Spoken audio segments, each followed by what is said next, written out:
दोस्तों, धोखा होते हुए हमने बहुत सारे लोगों के साथ देखा है, लेकिन एक एडवोकेट के साथ धोखा होना ये हम पहली बार देखे हैं।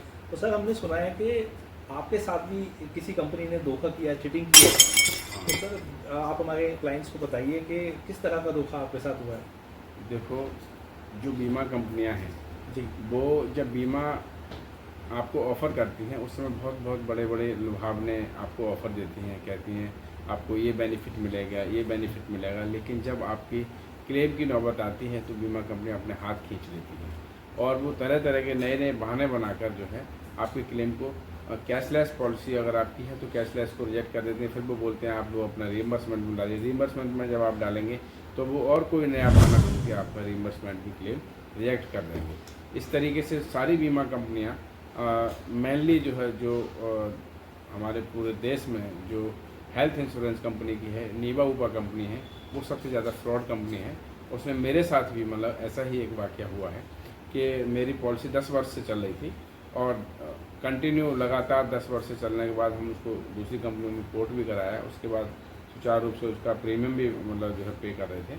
तो और इन 10 वर्षों के दौरान कभी भी हमें किसी भी क्लेम की ज़रूरत नहीं पड़ी। हमने कभी कोई मतलब जो है आज तक क्लेम नहीं लिया।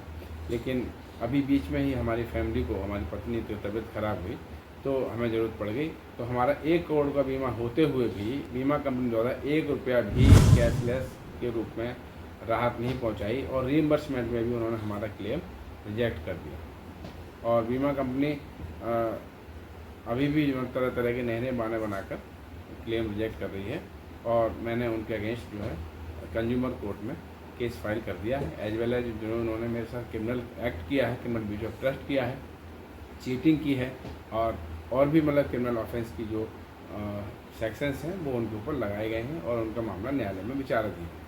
सर, जैसे जब आपने नीवा बूपा कंपनी को चुना तो बहुत सारी लोग कंपनी है मार्केट के अंदर है। हमने सुना है कि कुछ कंपनी जो है सेम टाइम पे क्लेम भी देती हैं।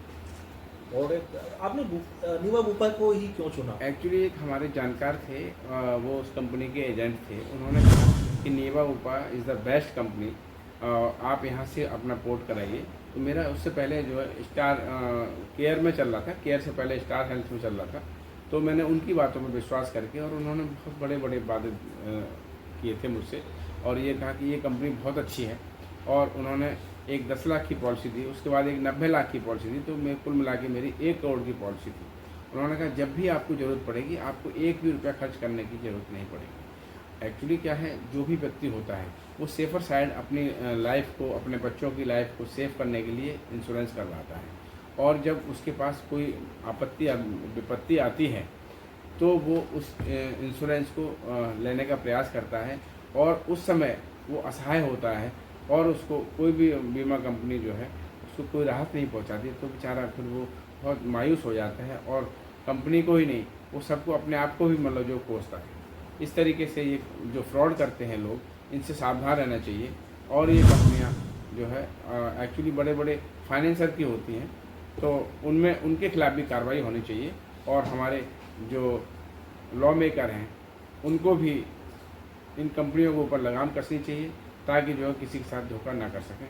और सभी लोग विवेयर रहें इन कंपनियों की, अपने झांसे में ना आएँ, इनकी जालसाजी में ना फंसें और इनसे सावधान रहें। सर, जैसे आपने बताया कि आप काफ़ी समय से इस कंपनी से जुड़े हुए थे, तो इस कंपनी में आप प्रीमियम कितना पे करते थे? एक्चुअली मैंने जो प्रीमियम पे किया था वो मेरा ईयरली प्रीमियम जो 50,000 के आसपास था और उससे पहले भी मेरी पॉलिसी चल रही थी, उसमें भी मैं प्रीमियम पे कर रहा था। लेकिन वो प्रीमियम का कोई बेनिफिट तो नहीं हुआ हमें और इस तरीके से उन्होंने चीट करके ही मुझसे पैसा लिया। और मुझे जब उन्होंने पॉलिसी दी तो कहा आपकी 1 करोड़ की पॉलिसी है। जब मेरा क्लेम का नंबर आया तो उन्होंने अपना हाथ खींच लिया और मुझे 1 रुपया भी क्लेम नहीं दिया। दोस्तों, आम आदमियों के साथ धोखा तो एक नॉर्मल सी बात है। जब ऐसे पढ़े लिखे और बड़े एडवोकेट के साथ इस तरह का धोखा होता है तो हमें भी अफसोस होता है, क्योंकि ये जो कंपनीज़ हैं ये किस तरह की चीटिंग कर रही हैं। सर, जब आपने इस कंपनी में एंट्री की, आपने इस कंपनी का फॉर्म साइन किया होगा, तो वहाँ पे टर्म्स और कंडीशंस तो लिखी होंगी। बिल्कुल टर्म एंड कंडीशन लिखी हुई थी। उन टर्म एंड कंडीशन को हम पूरा फुलफ़िल कर रहे थे और हमने पूरा उसको देखा भी। लेकिन उनकी टर्म एंड कंडीशन इतनी छोटे अक्षरों में होती हैं, वो कोई भी व्यक्ति जब उस समय जो पॉलिसी कराता है उसमें वो नहीं देखता है। लेकिन वो फिर भी अगर देखा जाए तो मेरी जो है, मेरे केस में वो टर्म एंड कंडीशन ऐसा नहीं है कि उनके फेवर में हो, क्योंकि मेरी तरफ से कोई भी किसी प्रकार का डिफ़ॉल्ट नहीं है और न मेरी तरफ से किसी प्रकार की चूक की गई है। और अगर कंपनी को लगता है तो वो मेरी जांच करा ली। मेरी जब पॉलिसी चल रही तब से आज तक मैंने कहीं कोई एडमिट नहीं हुआ, हमारी पत्नी एडमिट नहीं हुई, तो हमने कभी कोई क्लेम नहीं लिया। तो और हम अभी भी फिट हैं और कंपनी की मोनोपोली है, कंपनी अपने तरीके से अपनी चलाती है, इसीलिए उनको जो है उनके ऊपर क्रिमिनल ऑफेंस मेड आउट होता है और वो उनकी कार्रवाई चल रही है और कंज्यूमर कोर्ट में भी उनके खिलाफ कार्रवाई चल रही है और मुझे विश्वास है कि वो न्याय मिलेगा और वो मेरे फेवर में ही आएगा। दोस्तों, जैसे सर ने बताया कि जब फॉर्म दिया जाता है साइन करने के लिए, तो जो टर्म्स एंड कंडीशन का जो एक फॉर्म आता है लास्ट में, वो इतने छोटे छोटे बारीक लफ्ज़ों में लिखा जाता है कि पढ़ने वाला उसे पढ़ ही ना पाए। बिल्कुल।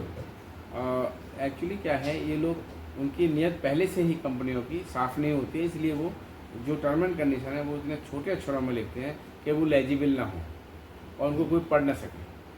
और अगर पढ़ेगा भी तो इतनी बहुत सारा टाइम लगेगा, तो वो व्यक्ति उस चीज़ से बचाने के लिए अपने आप को तुरंत साइन कर दे।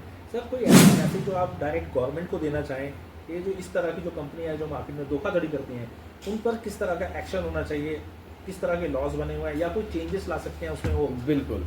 जो ये कंपनियां हैं, पब्लिक सेक्टर की कंपनियों से ही लोगों को इंश्योरेंस करवाना चाहिए। जो प्राइवेट कंपनियां हैं ये मोनोपोली करती हैं और वे लोगों के साथ धोखाधड़ी करती हैं। इनसे बचने के लिए गवर्नमेंट को उनके खिलाफ कड़े से कड़े एक्शन लेने चाहिए, ऐसे लॉज लाएँ ताकि वैसे तो IRDAI हैं उनको रेगुलेट करने के लिए, लेकिन IRDAI की गाइडलाइन के अनुसार भी ये लोग काम नहीं करते हैं।